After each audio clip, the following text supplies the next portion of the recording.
Hello दोस्तों, जो हाँ नमस्कार। मैं आज सीटेट 2026 की विशेष प्रिपरेशन को लेकर आया हूँ। जो छात्र जो है सीटेट 2026 के लिए फॉर्म अप्लाई कर चुके हैं उनके लिए बहुत सुनहरा मौका है दोस्त। और उनके लिए मैं आज सीटेट पेपर 2 को एसएसटी पेपर को लेकर मैं आया हूँ, जो संभावित आगामी आने वाली फरवरी जो 8 फरवरी का एग्जाम होने वाली है उसमें आपको क्वेश्चन जो है दोस्त बिल्कुल फंसने के चांस है। इसलिए मैं कुछ ऐसे क्वेश्चन का डिस्कशन करूंगा जो आपको 8 फरवरी का जो सीटेट एग्जाम होने वाली है उसमें क्वेश्चन आपको निश्चित दोस्त जो फंसेंगे। ठीक है, और सही स्ट्रेटजी के साथ जो है मैं कुछ एक्सप्लेन करने जा रहा हूँ। ठीक है, तो आज जो है मैं आपको भूगोल, ठीक है, क्लास 8 के एनसीईआरटी बुक का जो है भूगोल चैप्टर नंबर 2 यानी भूमि, मृदा, जल, प्राकृतिक वनस्पति और वन जीव संसाधन को लेकर आया हूं दोस्त। ठीक है, तो आपको सीटेट 2026 देख लीजिए ध्यान से। सीटेट 2026, ठीक है दोस्त, सीटेट 2026, सीटेट 2026 जो आपको आगामी 8 फरवरी 2026 का दोस्त जो एग्जाम होने वाली है उसमें संभावित आपको क्वेश्चन दोस्त बिल्कुल फंसने का चांस है।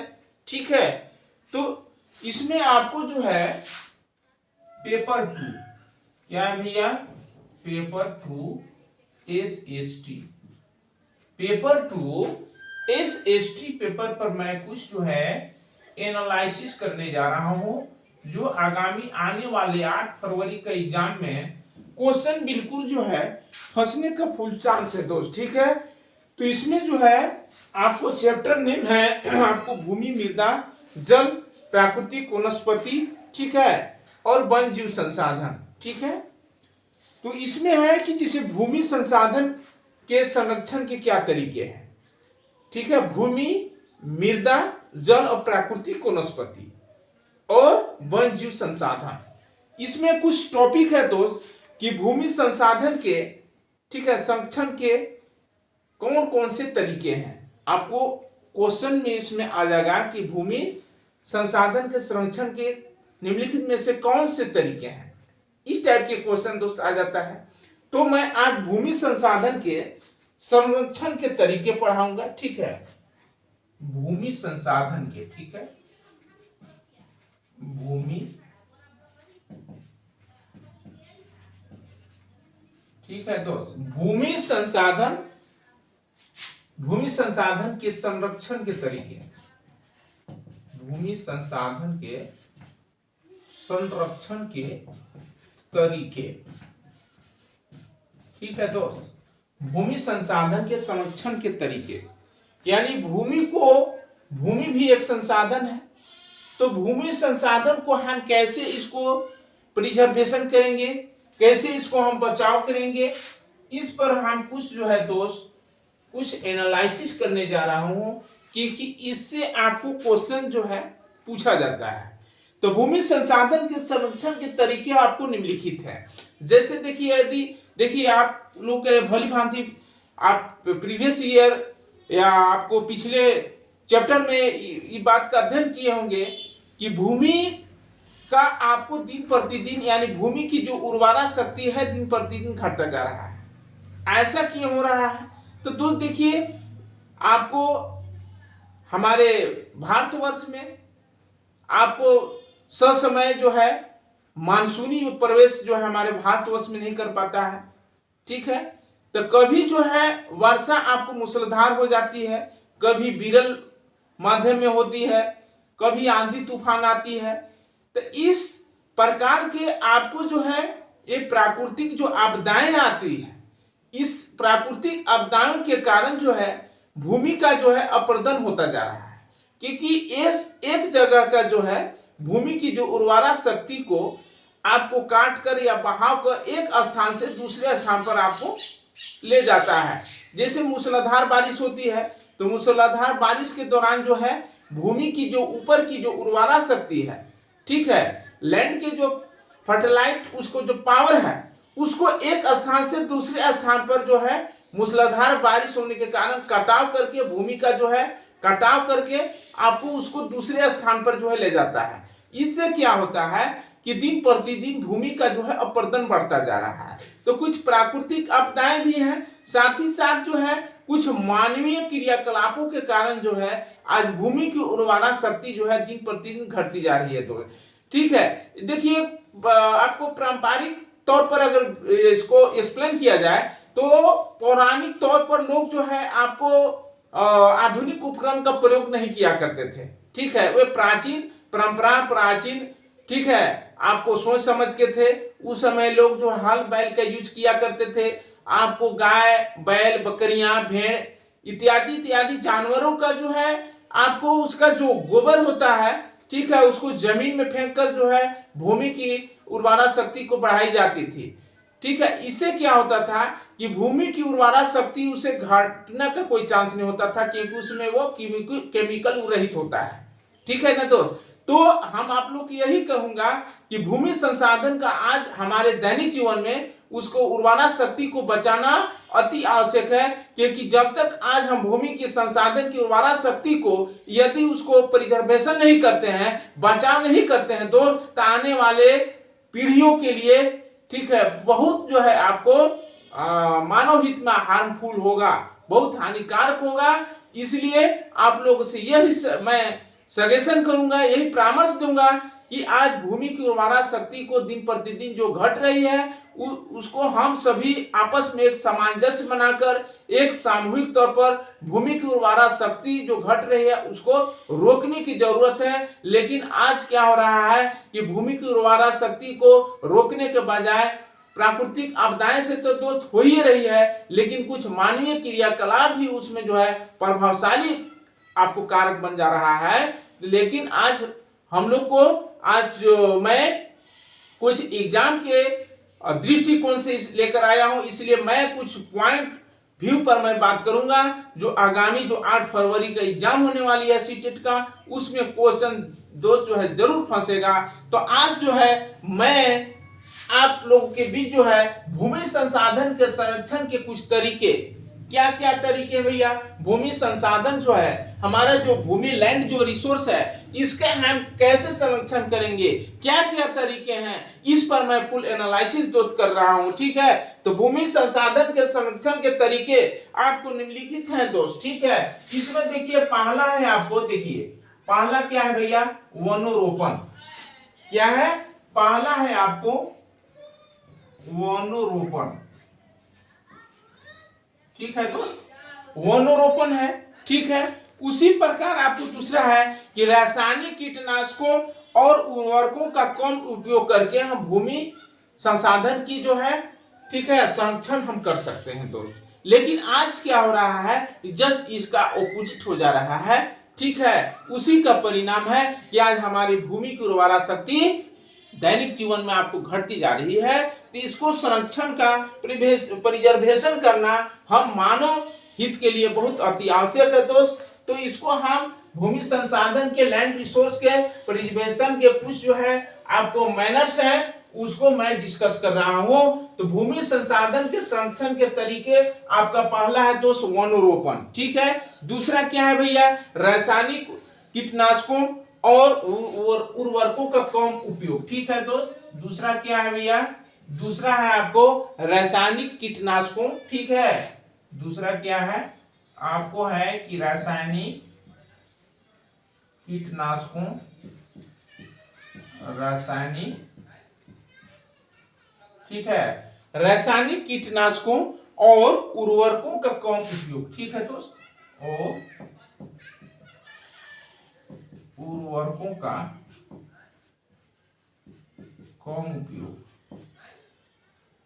उर्वरकों का कम उपयोग। ठीक है, आपका नेक्स्ट है दोस्त। ठीक है, नेक्स्ट है आपका, ठीक है, अति चरण परोक्त। ठीक है, अति चरण परोक्त, अति चरण पर रोक। ठीक है, नेक्स्ट है आपका खनन के बाद खाली खदानों को भरना। जैसे मान लिया जाए कहीं पर जो है आपको इंडस्ट्रियल के लिए जो आपको एस्क मिलता है, तो ऐसे परिस्थिति में आपको इंडस्ट्री के जो आपको बड़े बड़े फर्म होते हैं उन लोग क्या करते हैं कि आपको जमीन के यहाँ अंदर खनन करके वहां से कुछ उपयोगी वस्तुओं को निकाल कर छोड़ देता है और वहां पर गड्ढा हो जाता है। तो आपको ऐसे परिस्थिति में आपको क्या होगा कि भूमि की उर्वरा शक्ति आपको घट जाएगी। ठीक है, तो आपको खनन के बाद खाली खदानों को भरकर, खनन के बाद क्या है भैया, नेक्स्ट है आपको कि खनन के बाद, खनन के बाद ठीक है, खाली खदानों को भरना, खाली खदानों को भरना। ठीक है, तो भूमि संसाधन के संरक्षण की यही सब तरीका है।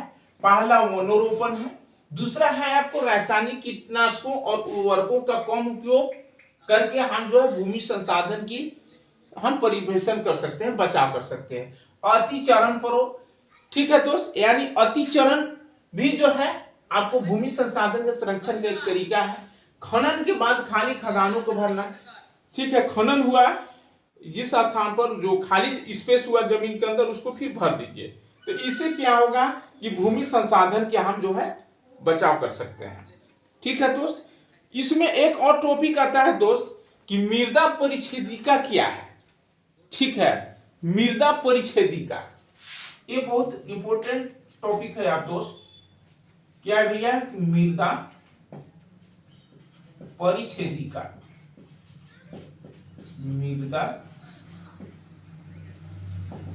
मृदा परिच्छेदिका क्या है भैया, तो देखिए मृदा परिच्छेदिका जो है, ठीक है ना, क्योंकि मैं उसको ऑब्जेक्टिव ना भरकर मैं उसको एक्सप्लेन कर दे रहा हूं, इससे क्या होगा कि आपको क्वेश्चन किसी तरह का घुमा के पूछेगा एग्जाम में, तो आप उसको अच्छा से कवर कर सके। तो देखिए मृदा परिच्छेदिका जो होता है, मृदा के ऊपरी परत से आधार चट्टान तक 3 सन स्तर होते हैं जिसका रंग एवं संगठन अलग अलग होता है।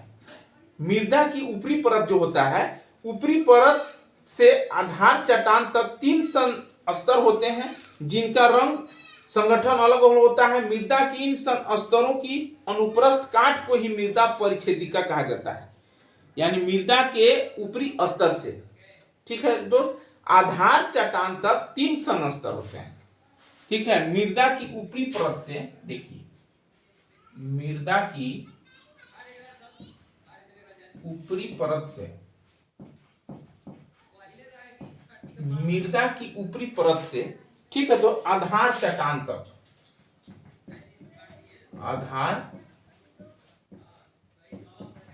आधार चट्टान तक 3 सन स्तर होते हैं दोस्त। आधार चट्टान तक, मृदा की ऊपरी परत से आधार चट्टान तक 3 सन स्तर होते हैं। ठीक है, जिनका रंग एवं संगठन अलग होता है, जिनका रंग जो है, जिनका रंग एवं संगठन, जिनका रंग एवं, ठीक है दोस्त, जिनका रंग एवं संगठन अलग अलग होता है।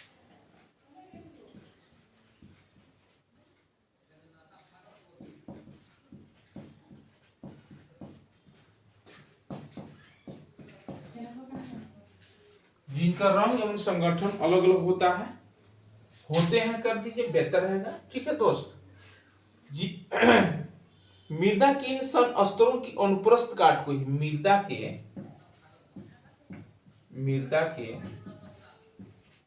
ठीक है, मृदा के इन सन स्तरों, मृदा के इन सन स्तरों की अनुप्रस्थ काट को,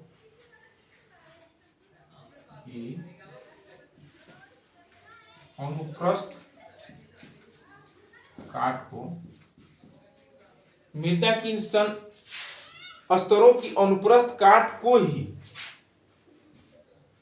मृदा परिच्छेदिका कहते हैं दोस्त। ठीक है, मृदा परिच्छेदिका कहा जाता है, मृदा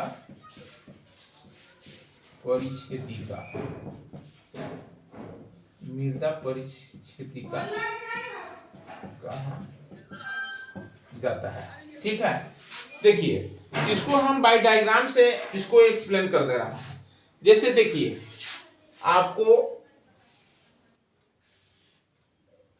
ये आपको जमीन है दोस्त, ठीक है ना, तो इसमें आपको 3 ठो लेयर है, एक ई हो गया, एक ई हो गया। ठीक है, तो ध्यान से देखना है। इसमें क्या है कि ऊपर आप लोग ये भली भांति जानते हैं कि ऊपर आपको घास प्लांट वगैरह होते हैं मृदा के ऊपरी भाग में। ठीक है, और आपको बीच में जो है आपको, ठीक है, कुछ चट्टान की पदार्थ होता है। ठीक है, ऊपर हुआ आपको वनस्पति के साथ, ठीक है, मृदा, ऊपर हुआ वनस्पति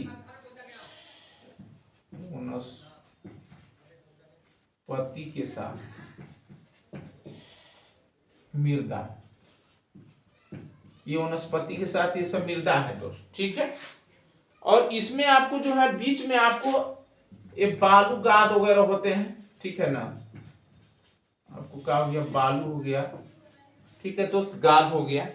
ठीक है, और साथ ही कुछ मृदा के भी इसमें अंश पाए जाते हैं, मृदा हो गया। और यहाँ देखिए बीच में आपको, बीच में क्या है, तो आपको अपक्षित चट्टान पदार्थ, कुछ चट्टानी पदार्थ होते हैं। ठीक है, यहां पर आपको कुछ चट्टानी पदार्थ होते हैं। क्या होते हैं भैया, चट्टानी पदार्थ।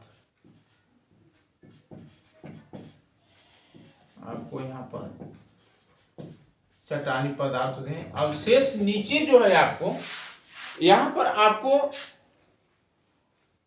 चट्टान होते हैं। ठीक है ना, यहां पर क्या होते हैं आपको, जनक चट्टान।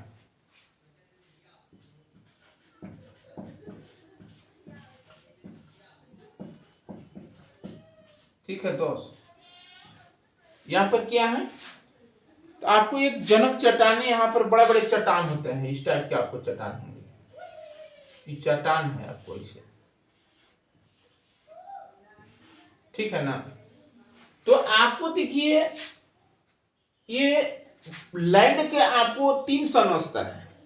ठीक है, तो क्या लिखा हुआ मृदा परिच्छेदिका का क्या है आपको एक्सप्लेनेशन, इसमें कि मृदा की ऊपरी परत से आधार चट्टान तक 3 संस्तर होते हैं। यानी आपको ये लैंड को 3 संस्तर है। ठीक है, तो यानी मृदा की ऊपरी परत से आधार चट्टान तक, यानी आधार चट्टान यहाँ नीचे है, तो ऊपरी परत से आधार चट्टान तक 3 संस्तर हैं। देखिए एक है, ये पहला हुआ, ये दूसरा हुआ, और ये तीसरा संस्तर है। ठीक है, तो मृदा की ऊपरी परत से आधार चट्टान तक 3 संस्तर होते हैं, जिनका रंग एवं संगठन अलग अलग, सब तीनों का रंग और संगठन अलग अलग होते हैं। मृदा के इन स्तरों की अनुप्रस्थ काट को ही, यानी मृदा के इन स्तरों की अनुप्रस्थ काट को ही, मृदा के ये तीनों स्तरों के अनुप्रस्थ काट को ही हम जो है मृदा परिच्छेदिका कहते हैं दोस्त। क्या कहते हैं, मृदा परिच्छेदिका कहते हैं। ठीक है, तो आप लोग आई होप, मैं आशा करता हूं कि बात समझ में आ रही होगी कि मृदा परिच्छेदिका क्या है भैया। तो मृदा की ऊपरी परत से आधार चट्टान तक 3 संस्तर होते हैं, जिनका रंग जो है और संगठन अलग अलग होते हैं। ठीक है, मृदा के इन संस्तरों की अनुप्रस्थ काट को ही मृदा के इन अनुप्रस्थ, ठीक है, यानी मृदा की इन तीनों संस्तरों के अनुप्रस्थ काट को ही, यानी 1 2 3 ये तीनों संस्तरों के अनुप्रस्थ काट को हम क्या कहेंगे, तो मृदा परिच्छेदिका कहेंगे। क्या कहेंगे इसको, तो इसको हम लोग मृदा परिच्छेदिका कहेंगे। मृदा की ऊपरी परत से आधार चट्टान तक 3 संस्तर पाए जाते हैं भैया, जिनका रंग एवं संगठन तीनों का अलग अलग होता है। मृदा के इन संस्तरों के अनुप्रस्थ काट को ही हम मृदा परिच्छेदिका कहते हैं। ठीक है, नेक्स्ट है आपको कि विश्व एवं भारत में भूमि उपयोग, यानी पूरे संसार में, पूरे वर्ल्ड में और हमारे कंट्री इंडिया में, ठीक है ना, कितना लैंड जो है भूमि योग है, कितना प्रतिशत जो है कृषि योग भूमि है। ठीक है, इस पर जो है क्वेश्चन आपको एग्जाम में आ जाता है दोस्त। ठीक है, तो विश्व एवं भारत के भूमि उपयोग कितने प्रतिशत हो रहा है दोस्त। ठीक है, तो इसको मैं एक चार्ट, एक टेबल के जरिए मैं जो है एक्सप्लेनेशन कर रहा हूं दोस्त, ठीक है। विश्व एवं भारत में भूमि उपयोग कितना हो रहा है, एक क्या है, तो आपको विश्व एवं भारत, ठीक है, विश्व एवं भारत में भूमि उपयोग यह आपको प्रतिशत में है, ठीक है ना, क्या है भैया, प्रतिशत में, यानी कितना प्रतिशत जो है हमारे विश्व के कुल भूमि का कितना प्रतिशत कृषि योग्य भूमि है, हमारे भारतवर्ष के कुल भूमि का कितना प्रतिशत कृषि योग्य भूमि है, ये जानना अति आवश्यक है दोस्तों। तो देखिए आपको यहां विश्व लिखिए, क्या भैया, यहाँ विश्व हो गया और यहाँ आप भारत लिख दीजिए। एक तुलनात्मक अध्ययन करेंगे, बिल्कुल समझ में आएगी, दिमाग में आएगी, ठीक है। तो आपको इसमें है कृषि योग्य भूमि कितना है, ये सब भी जानना अति आवश्यक है दोस्त। तो पहले आप इस टाइप की लिख दीजिए कि कृषि योग्य भूमि, कृषि योग्य भूमि, चारागाह कितना है, चारागाह, ठीक है दोस्त। आपको वन कितने क्षेत्र में है, ठीक है दोस्त। नेट है आपको अन्य, देखिए इस पर जो है बिल्कुल आसानी से समझ के आप क्वेश्चन को आसानी से सोल्व कर सकते हैं। तो यहां आप लिख दीजिए विश्व, लिख दीजिए, और यहां नीचे लिख दीजिए भारत, ठीक है ना। तो इसमें क्या है, यानी कृषि योग्य भूमि, यानी पूरे विश्व में, पूरे वर्ल्ड में जो है कितना प्रतिशत कुल भूमि का, पूरे विश्व की भूमि में या पूरे विश्व के कुल भूमि में से कितना प्रतिशत कृषि योग्य भूमि है। तो आपको विश्व के कुल भूमि में से, ठीक है दोस्त, आपको 11% जो है कृषि योग्य भूमि है। कितना प्रतिशत है भैया पूरे विश्व में, 11% आपको जो है वो कृषि योग्य भूमि है। और चारागाह जो है दोस्त 26%, कितना है, चारागाह आपको 26% है दोस्त, ठीक है। चारागाह कितना है, तो चारागाह आपको 26% है, वन आपको 31% में है दोस्त, ठीक है। और शेष अन्य जो है आपको 32% में है, ठीक है। और भारत की जब बात किया जाए तो भारत में, यानी भारत के कुल भूमि का कितना प्रतिशत कृषि योग्य भूमि है, तो आपको 57, कितना है भैया, तो 57% जो है भारत के कुल भूमि का, 57% जो कृषि योग्य भूमि है, 4% आपको चारागाह है, ठीक है दोस्त। और 22% में वन है, कितना परसेंट भैया, 22% में, और 17% में अन्य चीज है। देखिए इससे क्वेश्चन आपको इस टाइप के क्वेश्चन पूछ देगा कि आपको कि भारत में या भारत के कुल भूमि का कितना प्रतिशत कृषि योग्य भूमि है। ऑप्शन दे देगा आपको, 11% दे देगा, 26% दे देगा, 31% दे देगा, आपको 60% भी दे देगा दोस्त। तो ये जहन में पहले से आपको जो है अपना स्कीमा में ये सेव रहेगा, तभी आप सही से सोल्व कर पाएंगे। तो आपको भारत की कुल भूमि का 57% जो है कृषि योग्य भूमि है, 4% में चारागाह है, वन जो है आपको फॉरेस्ट 22% में है, और अन्य चीज जो है आपको 17% में है। तो साथ ही साथ यदि दोनों में आपको तुलनात्मक अध्ययन किया जाए तो ये आप लोग की बात की समझ में आ रही होगी कि हमारे भारतवर्ष में, हमारे हिंदुस्तान में जो है विश्व की तुलना में कृषि योग्य भूमि ज्यादा है। लेकिन यह जो 11% आपको जो ये दिया हुआ है, विश्व की कुल भूमि के 11% जो कृषि योग्य भूमि है, ये पूरे आपको 7 महाद्वीप में जितने कंट्रियां हैं उस सभी देशों के एवरेज निकाल कर आपको विश्व के कुल भूमि का 11% कृषि योग्य भूमि आ रहा है। लेकिन दोस्त ये दोनों में तुलनात्मक अध्ययन किया जा रहा है, तो हमारे हिंदुस्तान में, हमारे भारतवर्ष में आपको 57% जो है कृषि योग्य भूमि है। तो यह बहुत खुशी की बात है कि हमारे भारतवर्ष जो है, इसीलिए कहा गया है कि हमारा भारत जो है एक कृषि प्रधान देश है, क्योंकि यहाँ जो है आपको 70% से ऊपर लोग कृषि पर आश्रित है। ठीक है दोस्त, तो इससे आपको क्वेश्चन आपको एग्जाम में दोस्त आएगा। तो आई होप, मैं आशा करता हूं कि यह बात समझ में आ रही होगी। यानी भारत में 57% जो है, 57% कृषि योग्य भूमि है, 4% में चारागाह है, 22% में वन है, और आपको 17% में दोस्त आपको अन्य चीज हो गए। उसी प्रकार भारत में विश्व की बात किया जाए दोस्त, तो विश्व में आपको 11% कृषि योग्य भूमि है। ठीक है दोस्त, चारागाह 26% है, वन 31% है, और अन्य जो है 25% है। तो ये बहुत खुशी की बात है कि हमारे भारतवर्ष में कृषि योग्य भूमि ज्यादा है। ठीक है, चलिए नेक्स्ट आगे चलिए दोस्त। झारखंड में मृदा का वर्गीकरण अब चलिए। जिससे झारखंड जो है, आप लोग ये भली भांति जानते हैं कि झारखंड जो है भारत का 28वां राज्य है, जो 15 नवंबर ठीक है कि मध्यरात्रि में 2000 ईस्वी को जो है बिहार से अलग जो है इसको खंडित किया गया, जो कि उस समय हमारे झारखंड में जो है मात्र 18 जिले थे। ठीक है, और बिहार में जो है आपको 33 जिले थे।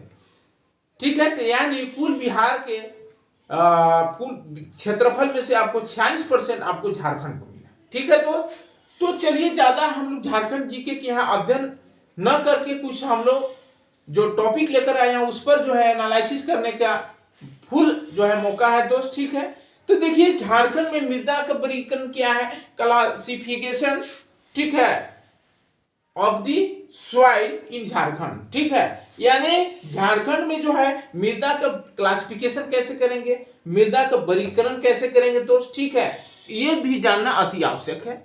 झारखंड का ज्यादातर हिस्सा जो है आपको छोटा नागपुर पठार में चला गया है। क्या है भैया कि झारखंड का अधिकांश हिस्सा जो है आपको छोटा नागपुर पठार का हिस्सा बन गया है, जो कोयला ठीक है दामोदर खरकई और सोन रेखा नदियों का उद्गम स्थल भी है। यानी दक्षिण छोटा नागपुर में आपको कोयला हो गया, दामोदर खरकई सोन रेखा नदियों का यह दक्षिण छोटा नागपुर उद्गम स्थल भी है। वहां से सोन रेखा नदी, दामोदर नदियां जो वहां से निकली है। ठीक है, तो आपको इसे यह अनुभव हो रहा है कि जिस जगह से आपको नदी का उद्गम होता है, तो नदी के किनारे जो है घनी आबादी, और घनी आबादी होने के कारण है कि वहां की भूमि को आपको उर्वरा शक्ति या उपजाऊ हो जाती है, इसीलिए वहां पर जनसंख्या का घनत्व वहां ज्यादा पाया जाता है। ठीक है, तो आज हम जो है झारखंड में मृदा का वर्गीकरण का एनालिसिस करूंगा। तो राज्य में मृदा निम्न प्रकार के हैं। तो हमारे जो झारखंड राज्य पर अगर विचार कीजिएगा तो झारखंड राज्य में मृदा अनेक प्रकार के हैं। जैसे आपको लाल मिट्टी है, अभ्रक युक्त मिट्टी है, बलुई मिट्टी है भैया, काली मिट्टी और लैटेराइट मिट्टी है। यानी मुख्यतः 5 प्रकार के जो है हमारे झारखंड में भी ठीक है मिट्टी पाई जाती है। लाल मिट्टी कहाँ पाई जाती है झारखंड में, तो आपको दामोदर घाटी और राजमहल की क्षेत्रों में ठीक है, जो दामोदर घाटी ठीक है दामोदर घाटी के किनारे और राजमहल की क्षेत्रों में लाल मिट्टी पाई जाती है। अवरत युक्त मिट्टी कहाँ पाई जाती है, तो अवरत युक्त मिट्टी जो है दोस्त कोडरमा हो गया, झुमरी तिलैया के क्षेत्र में अवरत युक्त मिट्टी पाई जाती है। बलुई मिट्टी आपको ये ज्यादातर जो है हजारीबाग और धनबाद के क्षेत्रों में पाई जाती है। बलुई मिट्टी कहाँ पाई जाती है, ये हजारीबाग और धनबाद के क्षेत्रों में पाई जाती है। काली मिट्टी ये राजमहल के क्षेत्रों में पाई जाती है। लेटेराइट मिट्टी ये मिट्टी जो है रांची के पश्चिमी हिस्से जैसे पलामू संथाल परगना क्षेत्र में पाई जाती है। जैसे पलामू प्रमंडल हुआ इसमें आपको जो है ज्यादा लाल मिट्टी पाई जाती है। ठीक है दोस्त, तो कुछ ये समान जानकारियां थी इसलिए हमने कुछ जो है डिस्कस किया। आपको देखिए कुछ और पॉइंट है, आपको एग्जाम में आपको इस टाइप के क्वेश्चन देखने को मिल जाता है कि पृथ्वी के ठीक है भूपृष्ठ का कितना हिस्सा जल से ढका हुआ है, तो पृथ्वी के भूपृष्ठ का 3/4 भाग जो है जल से ढका हुआ है। 3/4 यानी 4 हिस्सा में 3 हिस्सा जल और 1 हिस्सा आपको स्थल है। इसलिए इसे जल ग्रह कहते हैं। तो आपको एग्जाम में इस टाइप की भी क्वेश्चन आ जाता है दोस्त कि जल ग्रह किसे कहा जाता है। तो जल ग्रह जो है पृथ्वी को कहा जाता है। पृथ्वी के कुल भूपृष्ठ का 3/4 हिस्सा जो है जल से ढका हुआ है, इसीलिए इसको हम लोग जल ग्रह कहते हैं। ठीक है। महासागरों का जल लवणीय होता है और मानवों के लिए उपयोगी नहीं है। जैसे महासागर, आपको हिंद महासागर चाहिए, प्रशांत महासागर चले जाइए, अटलांटिक महासागर चले जाइए, तो वहां महासागरों का जल जो है आपको लवणीय होता है।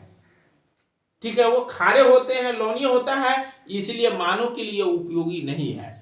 ठीक है, यानी मानव जो है आपको अलवणीय जल का प्रयोग करता है। अलवणीय जल जिसको हम लोग मीठा जल के नाम से जानते हैं, ये पृथ्वी पर उपलब्ध कुल जल का 2.7% है। बताइए, आपको पृथ्वी पर, जो कि हमारे पृथ्वी 3/4 हिस्सा जल से ढका हुआ है, उस पूरे पृथ्वी पर के जल में से आपको अलवणीय जल जो है 2.7% केवल अलवणीय जल है जो मानव के लिए उपयोगी है। ठीक है दोस्त, इसका लगभग 70% भाग जो है बर्फ की चादरों के रूप में अंटार्कटिका, ग्रीनलैंड और ऊंचे पर्वतीय प्रदेशों में पाया जाता है। ठीक है, केवल 1% अलवणीय जल उपलब्ध है जो मानव के लिए सुलभ है। यही अलवणीय जल वाष्पीकरण, वर्षण एवं पुनः महासागरों में चक्रण द्वारा निरंतर गतिशील है, जिसको हम लोग जल चक्र कहते हैं, वाटर साइकिल कहते हैं। ठीक है, यानी कुल 1% आपको एग्जाम में आ जाता है कि मानव के लिए या मानव अलवणीय जल कुल कितना प्रतिशत प्रयोग कर रहा है। आपको 1%, केवल 1% अलवणीय जल उपलब्ध है जो मानव के लिए सुलभ है, मानव के लिए जो है उपयोगी है। यही अलवणीय जल वाष्पीकरण, वर्षण, ठीक है, पुनः महासागरों में चक्रण द्वारा जो है निरंतर गतिशील है। ठीक है, तो आपको कुल पृथ्वी का, यानी कुल पृथ्वी में से जल का अलवणीय जल क्या परसेंट है, 2.7% है अलवणीय जल है। ठीक है ना, केवल जो कि 2.7% में से 1% अलवणीय जल उपलब्ध है जो मानव के लिए आपको सदा उपयोगी है। ठीक है दोस्त, नेक्स्ट है आपको 2003 में दक्षिण अफ्रीका की राजधानी, ठीक है, केप टाउन को दुनिया का पहला जल विहीन शहर घोषित किया गया है। 2023 में दक्षिण अफ्रीका की राजधानी आपको केप टाउन है। दक्षिण अफ्रीका की राजधानी कहाँ है भैया, केप टाउन को दुनिया का पहला जल विहीन शहर घोषित किया गया है। ठीक है, 2003 में दक्षिण अफ्रीका की राजधानी केप टाउन को दुनिया का पहला जल विहीन शहर घोषित किया गया। किसको, केप टाउन को। इस टाइप के आपको क्वेश्चन में आ जाता है कि दुनिया का पहला जल विहीन शहर किसे घोषित किया गया है, तो आप केप टाउन मान लीजिएगा, क्योंकि दक्षिण अफ्रीका की राजधानी है। चलिए, आपको दोस्त इसी तरह का आपको जो है फ्री में आपको जो है निःशुल्क आपको YouTube चैनल के माध्यम से आपको जियोग्राफी का क्लास चाहिए, तो इस चैनल को, ठीक है दोस्त, सब्सक्राइब करें, लोगों तक शेयर करें, ताकि आपको इसी तरह का जो है आपको क्लास जो है प्रोवाइड हो। ठीक है, बोतल बंद पानी बेचने वाली कंपनियां भूमिगत जल के निम्नीकरण में सहायक है। इसका ज्वलंत उदाहरण केरल के ठीक है, पालक्काड जिले की गांव का है। ठीक है, यहाँ जो है 300 से 600 फुट, ठीक है, गहरे 60 बोरवेल खोदे गए हैं जो गांव के लिए जल संकट में है। पूरे गांव क्या है भैया, तो जल संकट में है। यानी केरल के, ठीक है, केरल के एक पालक्काड जिले के गांव का है।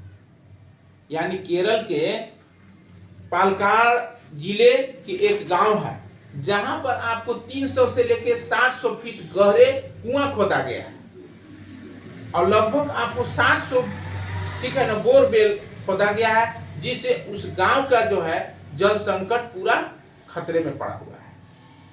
ठीक है, तो आपको इस टाइप की भी क्वेश्चन आ जाता है कि भारत वर्ष के किस राज्य में जो है 300 से 600 फीट गहरे और 60 बोरवेल खोदे गए हैं। तो आपको सही सटीक मानना होगा कि केरल के, ठीक है, क्या भैया, तो केरल के पालक्काड जिले के गांव का ये हालचाल है, जो वहां पर 300 से लेकर 600 फीट गहरे खोदा गया है, जो 60 बोरवेल खोदा गया है, जो उस गांव के लिए पूरे गांव जो है आपको जल संकट से घिरा हुआ है। ठीक है दोस्त, तो आपको क्वेश्चन आपको किसी तरह से एग्जाम में घुमाकर पूछ देता है। शंकुधारी वन में प्राप्त होने वाला मुलायम लकड़ी की लुगदी से कागज का निर्माण किया जाता है। ठीक है, तो कागज का निर्माण कहां से होता है, तो आपको शंकुधारी वन में प्राप्त होने वाला मुलायम जो लकड़ी होते हैं उसे लुगदी से कागज का निर्माण किया जाता है। झारखंड में पाए जाने वाले, ठीक है, वनों से हमें 2 प्रकार के उत्पाद मिलते हैं, मुख्य उत्पाद एवं गौण उत्पाद। ये झारखंड से जो हमारे पाए जाने वाले जो, ठीक है, वन उत्पाद है, उससे 2 प्रकार के उत्पाद हमको मिलेगा, मुख्य उत्पाद और गौण उत्पाद। मुख्य उत्पाद के अंतर्गत साल, शीशम, सेमल, खैर आदि कीमती लकड़ियां पाई जाती है, मुख्य उत्पाद में आ गया आपको। जैसे साल का पेड़ हो गया, शीशम हो गया, सेमल, खैर, ये आपको मुख्य उत्पाद में आ गया। गौण उत्पाद वनों से सीधे प्राप्त न होकर अप्रत्यक्ष रूप से प्राप्त होते हैं, जैसे ला हो गया, मधु हो गया, रेशम, केंदु, पत्ता आदि, ये सभी आपको गौण उत्पाद है, क्योंकि ये वनों से सीधे प्राप्त न होकर ये हमको अप्रत्यक्ष रूप से प्राप्त होता है। जैसे ला हो गया, तो ये आपको मुख्य उत्पाद नहीं है, ये गौण उत्पाद है, क्योंकि ये वनों से हमें सीधे प्राप्त नहीं होता है, हमें यह अप्रत्यक्ष रूप से प्राप्त होता है।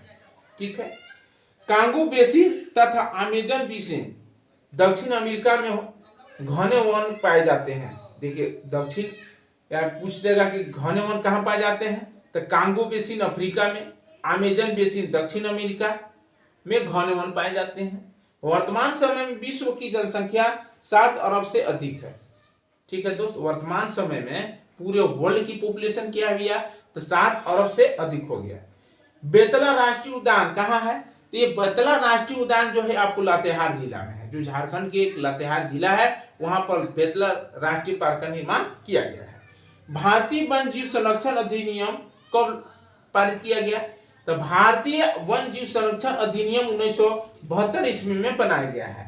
देश भर में वन संरक्षण के लिए 18 जलमंडल आरक्षित क्षेत्र की स्थापना की गई है। यानी देश भर में वन संरक्षण के लिए, वनों को, फॉरेस्ट को प्रिजर्वेशन के लिए 18 जलमंडल आरक्षित क्षेत्र की स्थापना की गई है। भारत का प्रथम जलमंडल आरक्षित क्षेत्र 1986 ईस्वी में नीलगिरी जो है तमिलनाडु में स्थापित की गई है दोस्त। ठीक है, क्या है भैया, तो भारत का प्रथम जलमंडल आरक्षित क्षेत्र 1986 में, ठीक है, भारत का प्रथम जलमंडल आरक्षित क्षेत्र 1986 में नीलगिरी तमिलनाडु में स्थापित की गई है।